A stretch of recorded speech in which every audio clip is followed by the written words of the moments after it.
क्या सच में भारत की चैंपियन ट्रॉफी टीम को लेकर के काफ़ी उलझने हैं? कई चौंकाने वाले फैसले लिए गए हैं और कुछ फैसले तो ऐसे लग रहा है जैसे रिस्क और बढ़ा दिया हो।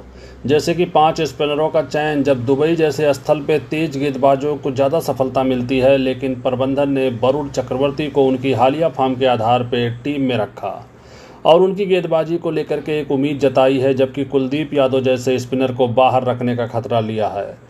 अब बात करें मोहम्मद सिराज की, तो उन्हें चैंपियंस ट्रॉफी से बाहर कर दिया गया, उनकी जगह हर्षित राणा को ले लिया गया है। यहाँ सिराज अपने पुराने गेंदों के साथ प्रभावी नज़र नहीं आने के मुद्दा सामने आया। सिराज को लेकर के यह बात सामने आई कि उनकी गेंदबाजी उतनी धारदार नहीं रही, खासकर जब गेंद पुरानी हो जाती है। वहीं हर्षित राणा अपनी क्रिकेट यात्रा में कुछ शानदार प्रदर्शन किए हैं और यही कारण है कि उनका चयन किया गया है। यशस्वी जायसवाल को बाहर करने का एक कारण था, पहले उन्होंने इंग्लैंड के खिलाफ टीम में जगह बनाई थी, लेकिन फिर विराट कोहली की वापसी से जायसवाल को बाहर कर दिया गया। अब टीम उम्मीद कर रही है कि रोहित शर्मा, शुभम गिल जैसे बल्लेबाजों का प्रदर्शन लगातार अच्छा रहे और टॉप ऑर्डर में किसी तरह की समस्या ना हो। इस टीम की चयन काफ़ी जोखिम उठाए गए हैं। अब देखना यह होगा क्या जोखिम भारत को कितना फ़ायदेमंद साबित होता है या फिर वह चूक जाते हैं। क्या आईपीएल को टक्कर देगी the 100? English county cricket club को संकटों से उबारने के लिए इंग्लैंड और वेल्स क्रिकेट बोर्ड ईसीबी ने एक बड़ा कदम उठाया। इस कदम के तहत 4 प्रमुख आईपीएल फ्रेंचाइजियों ने मिलकर द 100 नामक प्रतियोगिता में भारी निवेश किया है। इसके जरिए कुल 975 मिलियन यूरो, लगभग 3257 करोड़ रुपए की राशि जुटाई गई है।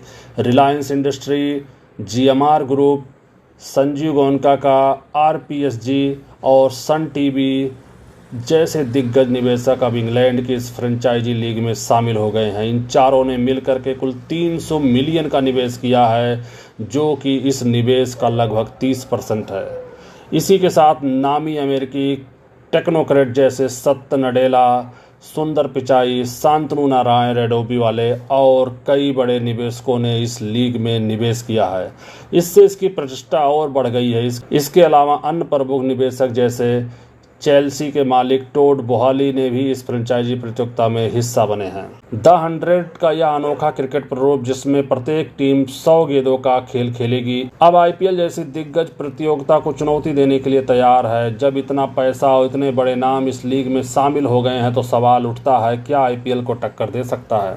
इस बढ़ते निवेश और मजबूत समर्थन के साथ द 100 का भविष्य उज्जवल नजर आता है और यह देखना दिलचस्प होगा कि क्या यह लीग आईपीएल के दबदबे को चुनौती दे पाएगी। यूट्यूबर रणबीर इलाहाबादिया, जो बायर बाइसेप के नाम से भी जाने जाते हैं, इस समय बहुत ही खराब समय से गुजर रहे हैं। कॉमेडियन समय रैना के roast show India got talent में किए गए उनके विवादास्पद बयान के बाद उन्हें बुरी तरह से आलोचनाओं का सामना करना पड़ रहा है। इस विवाद के बाद विराट कोहली ने रणबीर को इंस्टाग्राम पे अनफॉलो कर दिया है, जिससे सोशल मीडिया पे हलचल मच गई। कई सोशल मीडिया यूजर्स ने कोहली की फॉलोइंग लिस्ट के स्क्रीनशॉट शेयर किए हैं, जो वायरल हो गए। हालांकि दोनों पक्षों ने इसके बारे में कोई आधिकारिक बयान नहीं दिया है। रणबीर को इस विवाद का बड़ा नुकसान हुआ। रिपोर्ट्स के अनुसार सोशल मीडिया पे 8000 से ज़्यादा फॉलोअर्स खो दिए। इसके अलावा रणबीर को पुलिस के सामने बयान दर्ज कराने के लिए बुलाया गया है, क्योंकि उनके खिलाफ एफआईआर की गई है।